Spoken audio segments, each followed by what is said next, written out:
Hiya, it's Amanda here from Lolli Lulu Crafts, and today we are going to be making a Christmas card using some Simon Says Stamp products, and I'm going to be making an acetate shaker card using the fuse tool. I thought it'd be fun to see if we could actually use the fuse tool on acetate rather than just on like the plastics that we've sort of normally would use. So I'm starting off here with an acetate based card. So I'm cutting my acetate to 5 inches by 10 and then scoring it at the 5-inch mark to make a 5-inch by 5-inch square card. Top folding as always, just because that's my preference. Now what I'm doing here is just folding my acetate, but what you want to do when you fold even on a score line is just gently kind of bend it onto that score line and then go in with your score tool just to sharpen up that crease. What you probably will find though is that that crease then becomes almost too sharp and it sort of doesn't sit very well, so you then want to open that up again and then recrease it so it just sort of softens that down again. Next I want to cut the layer to create my shaker card in the acetate, so I am cutting that to match the front of the card at 5 inches by 5 inches, so just checking, and you can see that matches up perfectly. And then I'm cutting a piece of this gorgeous shimmery paper which is to go inside the pocket of my shaker card, so I'm cutting that at 4 3/4 inches square, and again just checking that that's got a little bit of the acetate around the edge, so when I use my fuse tool that will sit nicely. Next I'm cutting a strip of this blue cardstock which is going to be used for my sentiment, and the same with this silver mirror paper. And next I am cutting in the same blue cardstock a piece of card just to sit on the inside of my card at 4 3/4 inches square.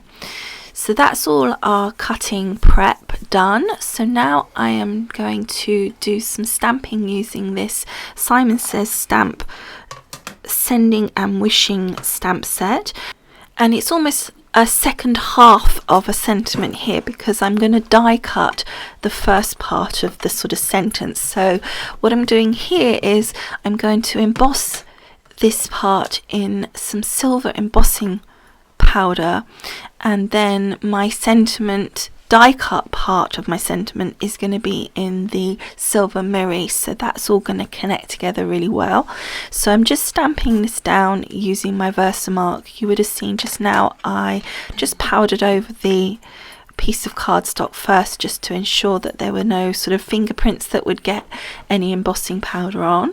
And here I'm just using some Cosmic Shimmer, beautiful silver embossing powder, and then just going over that with my heat tool to melt that, and you can see how lovely that embossing powder's come out. It's got a real shine to it which will match with this lovely silver paper that we've got here.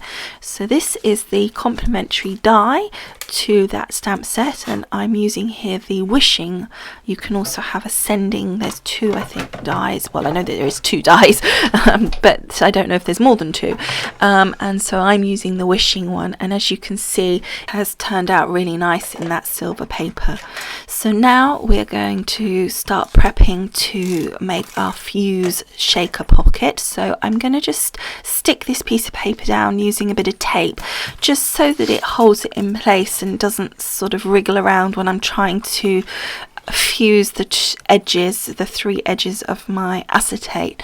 Now because you're doing acetate as opposed to the normal sort of plastic that you'd use for the fuse tool, you need to go a lot slower, and you may need to go back over little bits of it again to make sure that it really has fused, because obviously the acetate is a lot thicker, so it needs a lot more effort to make sure that it's fused all the way through. But I just thought it'd be interesting to see whether we could make a card with that, and it did work. I'm not sure I'd do it again because but as you can see we've got the 3 sides done and it did work, but it was a little bit more fiddly to make it stay together. I did have to keep going back over the acetate to ensure that it was all fused properly. So here I've got little Lucy's collection of beads and sequins, and I'm just popping that inside my pocket there, and then I am sealing up the final side of the front of the card and to complete our pocket. And just checking there that there's no leakages, and it seems to be all fine. I did have on one side, I did have to go back over it, so I just was double checking that again. Now we're putting my inside piece of card, which is going to go on the back part of the card there, on the acetate card, but in order to ensure that it's not going to show on the front, because I don't want it showing past the piece of paper on the front of the card, I'm actually lining it up with the piece of paper and then bringing my acetate to it, rather than sticking it directly down onto that back piece. Now I'm just completing my sentiment banner here, so I'm just put some Cosmic Shimmer glue onto a piece of scratch paper or card, whichever, and I'm just donking that sentiment into the adhesive, making sure that all the little pieces are covered, and then I'm going to pop that down onto my little sentiment sort of cardstock banner here, and I want that piece that wishing at a slight angle, so, and I wanted it to actually be just that little bit of it, the H just poking over the top like that. I didn't particularly plan that, but once it sort of started, I saw it, I thought, yeah, I quite like that sort of, it stops it being so rigid in its look, and I thought it looked quite nice like that.